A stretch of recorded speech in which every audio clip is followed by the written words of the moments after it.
ಓಂ ಶಾಂತಿ. ಇಂದಿನ ದಿನಾಂಕ 16/5/2025. ಪ್ರಾರ್ಥಮುರುಳಿ ಬಾಪ್ತಾದ ಮಧುಬನ. ಮಧುರ ಮಕ್ಕಳೇ, ನಿಮ್ಮ ಪ್ರೀತಿಯು ಒಬ್ಬ ತಂದೆಯ ಜೊತೆ ಇದೆ, ಏಕೆಂದರೆ ನಿಮಗೆ ಬೇಹದ್ದಿನ ಆಸ್ತಿಯು ಸಿಗುತ್ತದೆ. ನೀವು ನನ್ನ ಬಾಬಾ ಎಂದು ಪ್ರೀತಿಯಿಂದ ಹೇಳುತ್ತೀರಿ. ಪ್ರಶ್ನೆ: ಯಾವುದೇ ದೇಹಧಾರಿ ಮನುಷ್ಯರ ಮಾತನ್ನು ತಂದೆಯೊಂದಿಗೆ ಹೋಲಿಕೆ ಮಾಡಲು ಸಾಧ್ಯವಿಲ್ಲ, ಏಕೆ? ಉತ್ತರ: ಏಕೆಂದರೆ ತಂದೆಯ ಒಂದೊಂದು ಮಾತು ಮಹಾವಾಕ್ಯವಾಗಿದೆ. ಯಾರು ಮಹಾವಾಕ್ಯಗಳನ್ನು ಕೇಳುವವರು ಮಹಾನ್ ಅರ್ಥಾತ್ ಪುರುಷೋತ್ತಮರಾಗಿ ಬಿಡುತ್ತಾರೆ. ತಂದೆಯ ಮಹಾವಾಕ್ಯಗಳು ಹೂಗಳನ್ನಾಗಿ ಮಾಡುತ್ತದೆ. ಮನುಷ್ಯರ ಮಾತು ಮಹಾವಾಕ್ಯವಲ್ಲ, ಅದರಿಂದ ನಾವಿನ್ನು ಕೆಳಗಿಳಿಯುತ್ತಾ ಬಂದಿದ್ದೇವೆ. ಗೀತೆ: ಪ್ರಪಂಚ ಬದಲಾದರೂ ನಾವು ಬದಲಾಗುವುದಿಲ್ಲ. ಓಂ ಶಾಂತಿ.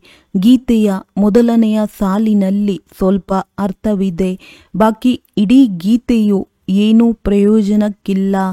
ಹೇಗೆ ಗೀತೆಯಲ್ಲಿ ಭಗವಾನುವಾಚ ಮನ್ಮನಾಭವ ಮಧ್ಯಾಜೀಭವದ ಈ ಅಕ್ಷರವು ಸರಿಯಾಗಿದೆ. ಇದಕ್ಕೆ ಹಿಟ್ಟಿನಲ್ಲಿ ಉಪ್ಪಿನಷ್ಟು ಸರಿಯಿದೆ ಎಂದು ಹೇಳಲಾಗುತ್ತದೆ. ಈಗ ಭಗವಂತನೆಂದು ಯಾರಿಗೆ ಹೇಳಲಾಗುತ್ತದೆ? ಇದನ್ನು ಮಕ್ಕಳು ಚೆನ್ನಾಗಿ ತಿಳಿದುಕೊಂಡಿದ್ದೀರಿ. ಭಗವಂತನೆಂದು ಶಿವನಿಗೆ ಹೇಳಲಾಗುತ್ತದೆ. ಶಿವ ತಂದೆಯು ಬಂದು ಶಿವಾಲಯವನ್ನು ರಚಿಸುತ್ತಾರೆ. ಆದರೆ ಎಲ್ಲಿ ಬರುತ್ತಾರೆ? ವೇಶ್ಯಾಲಯದಲ್ಲಿ ಸ್ವಯಂ ತಂದೆಯು ಬಂದು ತಿಳಿಸುತ್ತಾರೆ. ಏ ಮಧುರಾತಿ ಮಧುರ, ಅಗಲಿ ಹೋಗಿ ಮರಳಿ ಸಿಕ್ಕಿರುವ ಮಕ್ಕಳೇ ಎಂದು ಆತ್ಮವೇ ಕೇಳುತ್ತದೆ. ಎಲ್ಲವೇ ನಾವಾತ್ಮರು ಅವಿನಾಶಿ ಎಂದು ಗೊತ್ತಿದೆ. ಈ ದೇಹ ವಿನಾಶಿಯಾಗಿದೆ. ನಾವು ಆತ್ಮರು ಈಗ ತನ್ನ ಪರಮಪಿತ ಪರಮಾತ್ಮನಿಂದ ಮಹಾವಾಕ್ಯವನ್ನು ಕೇಳುತ್ತಿದ್ದೇವೆ. ಮಹಾವಾಕ್ಯವು ಒಬ್ಬ ಪರಮಪಿತ ಪರಮಾತ್ಮನದ್ದೇ ಆಗಿರುತ್ತದೆ. ಯಾರು ಮಹಾನ್ ಪುರುಷೋತ್ತಮರನ್ನಾಗಿ ಮಾಡುತ್ತಾರೆ. ಬಾಕಿ ಯಾರೆಲ್ಲ ಮಹಾತ್ಮರು, ಗುರು ಮುಂತಾದವರಿದ್ದಾರೆ, ಅವರದನ್ನು ಮಹಾವಾಕ್ಯವೆಂದು ಹೇಳುವುದಿಲ್ಲ. ಶಿವೋಹಂ ಎಂದು ಯಾರು ಹೇಳುತ್ತಾರೆ, ಅದು ಸಹ ಸರಿಯಾದ ವಾಕ್ಯವಲ್ಲ. ನೀವು ಈಗ ತಂದೆಯಿಂದ ಮಹಾವಾಕ್ಯವನ್ನು ಕೇಳಿ ಹೂಗಳಾಗುತ್ತೀರಿ. ಮುಳ್ಳು ಹಾಗೂ ಹೂವಿನಲ್ಲಿ ಎಷ್ಟೊಂದು ವ್ಯತ್ಯಾಸವಿದೆ. ಈಗ ನೀವು ಮಕ್ಕಳಿಗೆ ಗೊತ್ತಿದೆ, ನಮಗೆ ಯಾವ ಮನುಷ್ಯನು ತಿಳಿಸುತ್ತಿಲ್ಲ. ಇವರಲ್ಲಿ ಬ್ರಹ್ಮ ಶಿವತಂದೆಯು ವಿರಾಜಮಾನವಾಗಿದ್ದಾರೆ. ಅವರೂ ಆತ್ಮನಾಗಿದ್ದಾರೆ. ಆದರೆ ಇವರಿಗೆ ಶಿವತಂದೆ ಪರಮ ಆತ್ಮ ಎಂದು ಹೇಳಲಾಗುತ್ತದೆ. ಈಗ ಪತಿತ ಆತ್ಮರು ಹೇಳುತ್ತಾರೆ, ಏ ಪರಮ ಆತ್ಮ, ಬನ್ನಿ, ಬಂದು ನಮ್ಮನ್ನು ಪಾವನ ಮಾಡಿ. ಅವರು ಪರಮಪಿತ ಆಗಿದ್ದಾರೆ, ಪರಮರನ್ನಾಗಿ ಮಾಡುತ್ತಾರೆ. ನೀವು ಪುರುಷೋತ್ತಮರೆಂದರೆ ಎಲ್ಲ ಪುರುಷರಿಗಿಂತ ಉತ್ತಮ ಪುರುಷರಾಗುತ್ತೀರಿ. ಅವರು ದೇವತೆಗಳಾಗಿದ್ದಾರೆ. ಪರಮಪಿತ ಅಕ್ಷರ ಬಹಳ ಮಧುರವಾಗಿದೆ, ಸರ್ವವ್ಯಾಪಿ ಎಂದು ಹೇಳುತ್ತಾರೆ. ಆಗ ಆ ಮಧುರತೆ ಇರುವುದಿಲ್ಲ. ನಿಮ್ಮಲ್ಲಿಯೂ ಸಹ ಬಹಳ ಕಡಿಮೆ ಮಂದಿ ಇದ್ದಾರೆ, ಯಾರು ಪ್ರೀತಿಯಿಂದ ಆಂತರ್ಯದಲ್ಲಿ ನೆನಪು ಮಾಡುತ್ತಾರೆ. ಆ ಸ್ತ್ರೀ ಪುರುಷರಂತೂ ಒಬ್ಬರನ್ನೊಬ್ಬರು ಸ್ಥೂಲ ರೂಪದಲ್ಲಿ ನೆನಪು ಮಾಡುತ್ತಾರೆ. ಇದು ಆತ್ಮಗಳು ಪರಮಾತ್ಮನನ್ನು ಬಹಳ ಪ್ರೀತಿಯಿಂದ ನೆನಪು ಮಾಡುವುದಾಗಿದೆ. ಭಕ್ತಿ ಮಾರ್ಗದಲ್ಲಿ ಇಷ್ಟು ಪ್ರೀತಿಯಿಂದ ಪೂಜೆ ಮಾಡಲು ಸಾಧ್ಯವಿಲ್ಲ. ಈ ಪ್ರೀತಿಯು ಇರುವುದಿಲ್ಲ. ಯಾರೆಂದು ಗೊತ್ತೇ ಇಲ್ಲವೆಂದಾಗ ಪ್ರೀತಿಯು ಹೇಗಿರುತ್ತದೆ? ಈಗ ನೀವು ಮಕ್ಕಳಿಗೆ ಬಹಳ ಪ್ರೀತಿ ಇದೆ, ನನ್ನ ಬಾಬಾ ಎಂದು ಆತ್ಮವು ಹೇಳುತ್ತದೆ. ಆತ್ಮಗಳು ಪರಸ್ಪರ ಸಹೋದರರಾಗಿದ್ದಾರೆ. ಪ್ರತಿಯೊಬ್ಬ ಸಹೋದರನು ಹೇಳುತ್ತಾನೆ, ಬಾಬಾ ನನಗೆ ತನ್ನ ಪರಿಚಯವನ್ನು ನೀಡಿದ್ದಾರೆ, ಆದರೆ ಅದನ್ನು ಪ್ರೀತಿಯೆಂದು ಹೇಳುವುದಿಲ್ಲ. ಯಾರಿಂದಲಾದರೂ ಏನಾದರೂ ಸಿಕ್ಕಿದರೆ ಅವರಲ್ಲಿ ಪ್ರೀತಿ ಇರುತ್ತದೆ. ಮಕ್ಕಳಿಗೆ ತಂದೆಯೊಂದಿಗೆ ಪ್ರೀತಿ ಇದೆ, ಏಕೆಂದರೆ ತಂದೆಯಿಂದ ಆಸ್ತಿಯೂ ಸಿಗುತ್ತದೆ. ಎಷ್ಟು ಹೆಚ್ಚು ಆಸ್ತಿಯು ಸಿಗುತ್ತದೆಯೋ ಅಷ್ಟು ಹೆಚ್ಚು ಮಕ್ಕಳಿಗೆ ಪ್ರೀತಿ ಇರುತ್ತದೆ. ಒಂದು ವೇಳೆ ತಂದೆಯ ಬಳಿ ಏನೂ ಆಸ್ತಿ ಇಲ್ಲ, ತಾತನ ಬಳಿ ಇದ್ದರೆ ತಂದೆಯಲ್ಲಿ ಇಷ್ಟು ಪ್ರೀತಿ ಇರುವುದಿಲ್ಲ. ಆಗ ತಾತನಲ್ಲಿ ಪ್ರೀತಿ ಇರುತ್ತದೆ. ಇವರಿಂದ ಆಸ್ತಿಯೂ ಸಿಗುತ್ತದೆ ಎಂದು ತಿಳಿಯುತ್ತಾರೆ. ಇವರು ಬೇಹದ್ದಿನ ತಂದೆಯಾಗಿದ್ದಾರೆ. ನೀವು ಮಕ್ಕಳಿಗೆ ಗೊತ್ತಿದೆ, ತಂದೆಯು ನಮಗೆ ಓದಿಸುತ್ತಿದ್ದಾರೆ. ಇದಂತೂ ಬಹಳ ಖುಷಿಯ ಮಾತಾಗಿದೆ ಎಲ್ಲವೇ. ಭಗವಂತ ನಮ್ಮ ತಂದೆಯಾಗಿದ್ದಾರೆ. ಯಾವ ರಚಯಿತ ತಂದೆಯನ್ನು ಯಾರೂ ಸಹ ತಿಳಿದೇ ಇಲ್ಲ. ತಿಳಿಯದಿರುವ ಕಾರಣ ತನ್ನನ್ನೇ ತಂದೆಯೆಂದು ಹೇಳಿಬಿಡುತ್ತಾರೆ. ಹೇಗೆ ಮಗುವಿನೊಂದಿಗೆ ಕೇಳಿದಾಗ ನಿಮ್ಮ ತಂದೆ ಯಾರು, ಕೊನೆಯಲ್ಲಿ ಅದು ನಾನೇ ಎಂದು ಹೇಳುತ್ತದೆ. ಈಗ ನೀವು ಮಕ್ಕಳಿಗೆ ಗೊತ್ತಿದೆ, ಎಲ್ಲ ತಂದೆಯರ ತಂದೆ ಅವಶ್ಯವಾಗಿ ಇದ್ದಾರೆ. ಈಗ ನಮಗೆ ಸಿಕ್ಕಿರುವ ಬೇಹದ್ದಿನ ತಂದೆಗೆ ತನ್ನದೇ ಆದ ಯಾವ ತಂದೆಯೂ ಇಲ್ಲ. ಇವರು ಶ್ರೇಷ್ಠಾತಿ ಶ್ರೇಷ್ಠ ತಂದೆಯಾಗಿದ್ದಾರೆ. ಅಂದ ಮೇಲೆ ಮಕ್ಕಳಿಗೆ ಆಂತರ್ಯದಲ್ಲಿ ಖುಷಿ ಇರಬೇಕಲ್ಲವೇ. ಆ ಯಾತ್ರೆಗಳಿಗೆ ಹೋದಾಗಲೂ ಇಷ್ಟೊಂದು ಖುಷಿ ಇರುವುದಿಲ್ಲ. ಏಕೆಂದರೆ ಪ್ರಾಪ್ತಿಯೇನೂ ಇಲ್ಲ, ಕೇವಲ ದರ್ಶನಕ್ಕಾಗಿ ಹೋಗುತ್ತಾರಷ್ಟೇ. ಸುಮ್ಮನೆ ಎಷ್ಟೊಂದು ಕಷ್ಟಪಡುತ್ತಿರುತ್ತಾರೆ. ಒಂದಂತೂ ಹಣವನ್ನು ಬಹಳ ಖರ್ಚು ಮಾಡುತ್ತಾರೆ, ಆದರೆ ಪ್ರಾಪ್ತಿಯೇನೂ ಇಲ್ಲ. ಭಕ್ತಿ ಮಾರ್ಗದಲ್ಲಿ ಒಂದು ವೇಳೆ ಸಂಪಾದನೆ ಇದ್ದಲ್ಲಿ ಭಾರತವಾಸಿಗಳು ಬಹಳ ಸಾಹುಕಾರರಾಗುತ್ತಿದ್ದರು. ಈ ಮಂದಿರ ಮುಂತಾದವುಗಳನ್ನು ಕಟ್ಟಿಸುವುದರಲ್ಲಿ ಕೋಟ್ಯಾಂತರ ರೂಪಾಯಿಗಳನ್ನು ಖರ್ಚು ಮಾಡುತ್ತಾರೆ. ಸೋಮನಾಥ ಮಂದಿರವೇ ಅಲ್ಲ, ಎಲ್ಲ ರಾಜರುಗಳ ಬಳಿ ಮಂದಿರಗಳಿದ್ದವು. ನಿಮಗೆ ಎಷ್ಟೊಂದು ಸಂಪತ್ತನ್ನು ಕೊಟ್ಟಿದ್ದೆವು. 5,000 ವರ್ಷಗಳ ಹಿಂದೆ ನಿಮ್ಮನ್ನು ವಿಶ್ವದ ಮಾಲೀಕರನ್ನಾಗಿ ಮಾಡಿದೆನು. ಒಬ್ಬ ತಂದೆಯೇ ಈ ರೀತಿ ಹೇಳುತ್ತಾರೆ. ಇಂದಿಗೆ 5,000 ವರ್ಷಗಳ ಹಿಂದೆ ನಿಮಗೆ ರಾಜಯೋಗವನ್ನು ಕಲಿಸಿ ಈ ರೀತಿ ಮಾಡಿದ್ದೆನು. ಈಗ ನೀವು ಏನಾಗಿ ಬಿಟ್ಟಿದ್ದೀರಿ? ಬುದ್ಧಿಯಲ್ಲಿ ಬರಬೇಕಲ್ಲವೇ. ನಾವು ಎಷ್ಟು ಶ್ರೇಷ್ಠರಾಗಿದ್ದೆವು. ಪುನರ್ಜನ್ಮವನ್ನು ತೆಗೆದುಕೊಳ್ಳುತ್ತಾ ಸಂಪೂರ್ಣ ಕನಿಷ್ಠರಾಗಿದ್ದೇವೆ, ಕವಡೆಯ ಸಮಾನರಾಗಿದ್ದೇವೆ. ಈಗ ಮತ್ತೆ ನಾವು ಬಾಬಾರವರ ಬಳಿ ಹೋಗುತ್ತೇವೆ. ಯಾವ ತಂದೆಯೂ ನಮ್ಮನ್ನು ವಿಶ್ವದ ಮಾಲೀಕರನ್ನಾಗಿ ಮಾಡುತ್ತಾರೆ. ಇದು ಒಂದೇ ಯಾತ್ರೆಯಾಗಿದೆ. ಯಾವಾಗ ಆತ್ಮಗಳಿಗೆ ತಂದೆಯು ಸಿಗುತ್ತಾರೆ ಅಂದ ಮೇಲೆ ಆಂತರ್ಯದಲ್ಲಿ ಆ ಪ್ರೀತಿ ಇರಬೇಕು. ನೀವು ಮಕ್ಕಳು ಯಾವಾಗ ಇಲ್ಲಿಗೆ ಬರುತ್ತೀರಿ ಆಗ ಬುದ್ಧಿಯಲ್ಲಿರಬೇಕು, ನಾವು ಆ ತಂದೆಯ ಬಳಿ ಹೋಗುತ್ತೇವೆ. ಯಾರಿಂದ ಪುನಃ ನಮಗೆ ವಿಶ್ವದ ರಾಜ್ಯ ಭಾಗ್ಯವು ಸಿಗುತ್ತದೆ, ವಿಶ್ವದ ಮಾಲೀಕರನ್ನಾಗಿ ಮಾಡುತ್ತಾರೆ. ಇದು ಯಾತ್ರೆಯಾಗಿದೆ. ಯಾವಾಗ ಆತ್ಮಗಳಿಗೆ ತಂದೆಯು ಸಿಗುತ್ತಾರೆ ಅಂದ ಮೇಲೆ ಆಂತರ್ಯದಲ್ಲಿ ಆ ಪ್ರೀತಿ ಇರಬೇಕು. ನೀವು ಮಕ್ಕಳು ಯಾವಾಗ ಇಲ್ಲಿಗೆ ಬರುತ್ತೀರಿ ಆಗ ಬುದ್ಧಿಯಲ್ಲಿರಬೇಕು, ನಾವು ಆ ತಂದೆಯ ಬಳಿ ಹೋಗುತ್ತೇವೆ.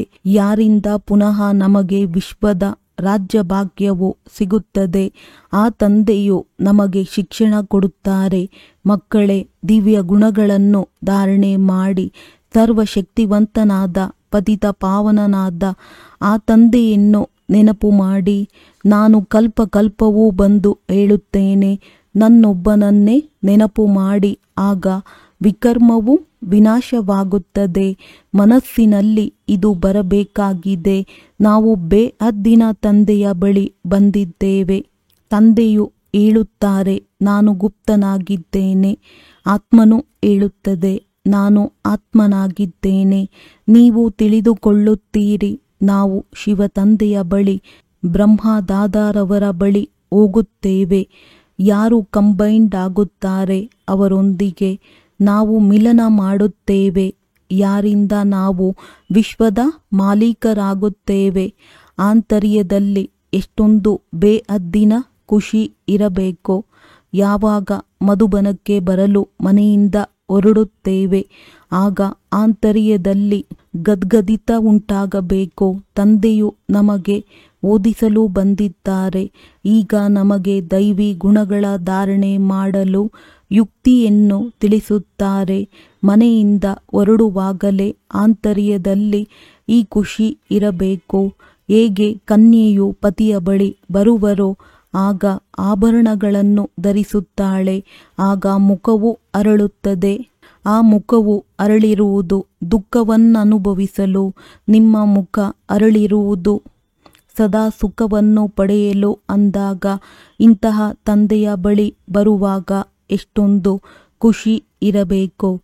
ಈಗ ನಮಗೆ ಬೇಅದ್ದಿನ ತಂದೆಯು ಸಿಕ್ಕಿದ್ದಾರೆ. ಸತ್ಯಯುಗಕ್ಕೆ ಹೋದ ನಂತರ ಡಿಗ್ರಿಯು ಕಡಿಮೆಯಾಗುತ್ತದೆ. ಈಗಂತೂ ನಾವು ಬ್ರಾಹ್ಮಣರು ಈಶ್ವರಿಯ ಸಂತಾನರಾಗಿದ್ದೇವೆ. ಭಗವಂತ ಕುಳಿತು ಓದಿಸುತ್ತಾರೆ. ಅವರು ನಮ್ಮ ತಂದೆಯೂ ಆಗಿದ್ದಾರೆ, ಶಿಕ್ಷಕನೂ ಆಗಿದ್ದಾರೆ. ಓದಿಸುತ್ತಾರೆ ಮತ್ತು ಪಾವನ ಮಾಡಿ ಜೊತೆಯಲ್ಲಿಯೂ ಕರೆದುಕೊಂಡು ಹೋಗುತ್ತಾರೆ. ಈಗ ನಾವಾತ್ಮರು ಈ ರಾವಣ ಚೀಚಿ ರಾಜ್ಯದಿಂದ ಮುಕ್ತರಾಗುತ್ತೇವೆ. ಆಂತರ್ಯದಲ್ಲಿ ಬಹಳಷ್ಟು ಖುಷಿ ಇರಬೇಕು. ಯಾವಾಗ ತಂದೆಯು ವಿಶ್ವದ ಮಾಲೀಕರನ್ನಾಗಿ ಮಾಡುತ್ತಾರೆ ಅಂದ ಮೇಲೆ ಈ ವಿದ್ಯೆಯನ್ನು ಎಷ್ಟು ಚೆನ್ನಾಗಿ ಓದಬೇಕು. ವಿದ್ಯಾರ್ಥಿಗಳು ಚೆನ್ನಾಗಿ ಓದಿದರೆ ಒಳ್ಳೆಯ ಅಂಕಗಳಿಂದ ತೇರ್ಗಡೆಯಾಗುತ್ತಾರೆ. ಬಾಬಾ, ನಾವಂತೂ ಶ್ರೀನಾರಾಯಣರಾಗುತ್ತೇವೆಂದು ಮಕ್ಕಳು ಹೇಳುತ್ತಾರೆ. ಇದೇ ಸತ್ಯನಾರಾಯಣ ಕಥೆಯಾಗಿದೆ.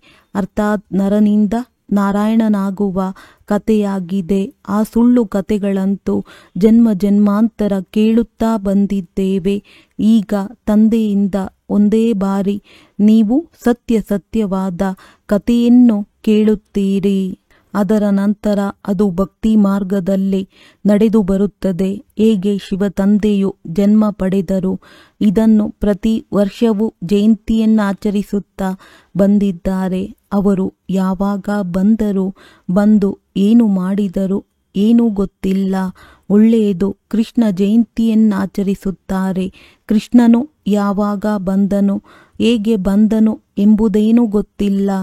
ಕಂಸಪುರಿಯಲ್ಲಿ ಬರುತ್ತಾನೆಂದು ಹೇಳುತ್ತಾರೆ. ಈಗ ಅವನು ಪತಿತ ಪ್ರಪಂಚದಲ್ಲಿ ಹೇಗೆ ಜನ್ಮವನ್ನು ಪಡೆಯಲು ಸಾಧ್ಯ? ಮಕ್ಕಳಿಗೆ ಎಷ್ಟು ಖುಷಿಯಾಗಬೇಕು. ನಾವು ಬೇಅದ್ದಿನ ತಂದೆಯ ಬಳಿ ಹೋಗುತ್ತೇವೆ. ನಮಗೆ ಇಂಥವರಿಂದ ಬಾಣವು ನಾಟಿತು. ಬಾಬಾರವರು ಬಂದಿದ್ದಾರೆ. ಈ ರೀತಿ ಅನುಭವವನ್ನು ತಿಳಿಸುತ್ತಾರಲ್ಲವೇ. ಆ ದಿನದಿಂದ ನಾವು ತಂದೆಯನ್ನೇ ನೆನಪು ಮಾಡುತ್ತಿದ್ದೇವೆ. ಇದು ನಿಮ್ಮದು ಅತಿ ಶ್ರೇಷ್ಠ ತಂದೆಯ ಬಳಿ ಬರುವಂತಹ ಯಾತ್ರೆಯಾಗಿದೆ. ತಂದೆಯಂತೂ ಚೈತನ್ಯವಾಗಿದ್ದಾರೆ. ಮಕ್ಕಳ ಬಳಿ ಹೋಗುತ್ತಾರೆ. ಅದು ಜಡಯಾತ್ರೆಗಳಾಗಿವೆ. ಇಲ್ಲಂತೂ ತಂದೆಯು ಚೈತನ್ಯವಾಗಿದ್ದಾರೆ. ಹೇಗೆ ನಾವಾತ್ಮರು ಮಾತನಾಡುತ್ತೇವೆಯೋ ಹಾಗೆಯೇ ಆ ತಂದೆಯು ಶರೀರದ ಮೂಲಕ ಮಾತನಾಡುತ್ತಾರೆ. ಈ ವಿದ್ಯೆಯು ಭವಿಷ್ಯದ 21 ಜನ್ಮಗಳ ಶರೀರ ನಿರ್ವಹಣೆಗಾಗಿ ಇದೆ. ಇದು ಕೇವಲ ಈ ಒಂದು ಜನ್ಮಕ್ಕಾಗಿ. ಅಂದಾಗ ಈಗ ಯಾವ ವಿದ್ಯೆಯನ್ನು ಓದಬೇಕು ಅಥವಾ ಯಾವ ವ್ಯಾಪಾರವನ್ನು ಮಾಡಬೇಕಾಗಿದೆ? ತಂದೆಯು ತಿಳಿಸುತ್ತಾರೆ, ಎರಡನ್ನೂ ಮಾಡಿ. ಸನ್ಯಾಸಿಗಳಂತೆ ಮನೆ ಮಠವನ್ನು ಬಿಟ್ಟು ಕಾಡಿಗೆ ಹೋಗಬಾರದು. ಇದು ಪ್ರವೃತ್ತಿ ಮಾರ್ಗವಾಗಿದೆ ತಾನೇ. ಎರಡಕ್ಕೂ ವಿದ್ಯೆಯಾಗಿದೆ. ಎಲ್ಲರೂ ಓದುವುದೂ ಇಲ್ಲ. ಕೆಲವರು ಚೆನ್ನಾಗಿ ಓದುತ್ತಾರೆ, ಕೆಲವರು ಕಡಿಮೆ. ಕೆಲವರಿಗಂತೂ ಬಹಳ ಬೇಗನೆ ಬಾಣವು ನಾಟುತ್ತದೆ. ಕೆಲವರು ಹೇಳುತ್ತಾರೆ, ಸರಿ, ನಾವು ಅರ್ಥ ಮಾಡಿಕೊಳ್ಳಲು ಪ್ರಯತ್ನ ಪಡುತ್ತೇವೆ. ಕೆಲವರಂತೂ ಇದು ಏಕಾಂತದಲ್ಲಿ ತಿಳಿದುಕೊಳ್ಳುವ ಮಾತುಗಳಾಗಿವೆ ಎಂದು ತಿಳಿದುಕೊಳ್ಳುತ್ತಾರೆ. ನಂತರ ಮರೆಯಾಗಿ ಬಿಡುತ್ತಾರೆ. ಕೆಲವರಿಗೆ ಜ್ಞಾನದ ಬಾಣವು ನಾಟಿದ ತಕ್ಷಣ ಬಂದು ತಿಳಿದುಕೊಳ್ಳುತ್ತಾರೆ. ಕೆಲವರಂತೂ ನಮಗೆ ಸಮಯವಿಲ್ಲವೆಂದು ಹೇಳಿಬಿಡುತ್ತಾರೆ. ಅಂದರೆ ಅವರಿಗೆ ಬಾಣವು ನಾಟಲಿಲ್ಲವೆಂದು ತಿಳಿದುಕೊಳ್ಳಬೇಕು. ನೋಡಿ, ಬ್ರಹ್ಮ ತಂದೆಗೆ ಬಾಣವು ನಾಟಿದ ಕೂಡಲೇ ಎಲ್ಲವನ್ನೂ ಕೂಡಲೇ ಬಿಟ್ಟು ಬಿಟ್ಟರು. ರಾಜ್ಯ ಭಾಗ್ಯವೇ ಸಿಗುತ್ತಿದೆ, ಅದರ ಮುಂದೆ ಇದೇನು ಎಂದು ತಿಳಿದುಕೊಂಡರು. ನಾನಂತೂ ತಂದೆಯಿಂದ ರಾಜ್ಯ ಭಾಗ್ಯವನ್ನು ಪಡೆದುಕೊಳ್ಳಬೇಕು. ಈಗ ತಂದೆಯು ತಿಳಿಸುತ್ತಾರೆ, ಈ ವ್ಯಾಪಾರವನ್ನು ಸಹ ಮಾಡಿ, ಆದರೆ ಒಂದು ವಾರ ಇದನ್ನು ಚೆನ್ನಾಗಿ ತಿಳಿದುಕೊಳ್ಳಿ. ಗೃಹಸ್ಥ ವ್ಯವಹಾರವನ್ನು ಸಂಭಾಲನೆ ಮಾಡಬೇಕು, ರಚನೆಯ ಪಾಲನೆಯನ್ನು ಮಾಡಿ. ಅವರಾದರೆ ಸನ್ಯಾಸಿಗಳು ರಚನೆ ಮಾಡಿ ನಂತರ ಓಡಿ ಹೋಗುತ್ತಾರೆ. ತಂದೆಯು ಹೇಳುತ್ತಾರೆ, ನೀವು ರಚಿಸಿದ್ದೀರಿ ಅಂದ ಮೇಲೆ ಚೆನ್ನಾಗಿ ಸಂಭಾಲನೆ ಮಾಡಿ. ಸ್ತ್ರೀ ಅಥವಾ ಮಗುವಿಗೆ ನೀವು ಹೇಳಿದ್ದನ್ನು ಕೇಳುತ್ತಾರೆಂದರೆ ಅವರು ಸುಪುತ್ರರೆಂದು ತಿಳಿದುಕೊಳ್ಳಿ. ತಿಳಿದುಕೊಳ್ಳುವುದಿಲ್ಲವೆಂದರೆ ಅವರು ಕುಪುತ್ರರು. ಸುಪುತ್ರ ಹಾಗೂ ಕುಪುತ್ರರೆನ್ನುವುದು ತಿಳಿದು ಬರುತ್ತದೆ ಎಲ್ಲವೇ. ತಂದೆಯು ಹೇಳುತ್ತಾರೆ, ನೀವು ಶ್ರೀಮತದಂತೆ ನಡೆಯಿರಿ, ಆಗ ಶ್ರೇಷ್ಠರಾಗುವಿರಿ. ಇಲ್ಲದಿದ್ದರೆ ಆಸ್ತಿಯೂ ಸಿಗಲು ಸಾಧ್ಯವಿಲ್ಲ.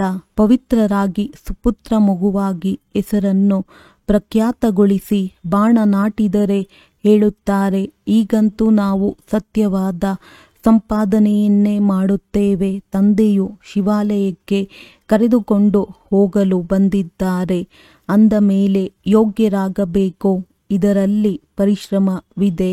ಈಗ ಶಿವತಂದೆಯನ್ನು ನೆನಪು ಮಾಡಿ, ಆಗ ವಿಕರ್ಮ ವಿನಾಶವಾಗುತ್ತದೆ ಎಂದು ಹೇಳಿ. ನೀವು ಮಕ್ಕಳ ಕರ್ತವ್ಯವೇ ಆಗಿದೆ ತಂದೆಯ ಮನೆ ಮತ್ತು ಅತ್ತೆಯ ಮನೆಯನ್ನು ಉದ್ಧಾರ ಮಾಡುವುದು. ಯಾವಾಗ ನಿಮ್ಮನ್ನು ಕರೆಯುತ್ತಾರೆ ಆಗ ಅವರ ಕಲ್ಯಾಣ ಮಾಡುವುದು ನಿಮ್ಮ ಕರ್ತವ್ಯವಾಗಿದೆ. ದಯಾಹೃದಯಿಗಳಾಗಬೇಕು.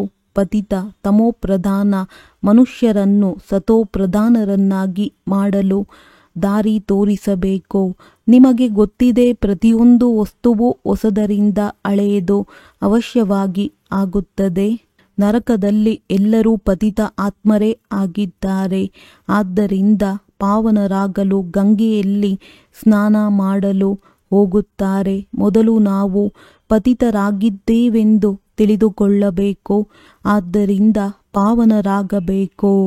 ತಂದೆಯು ಆತ್ಮಗಳಿಗೆ ಹೇಳುತ್ತಾರೆ, ನನ್ನನ್ನು ನೆನಪು ಮಾಡಿ, ಆಗ ನಿಮ್ಮ ಪಾಪಗಳು ನಾಶವಾಗುತ್ತದೆ.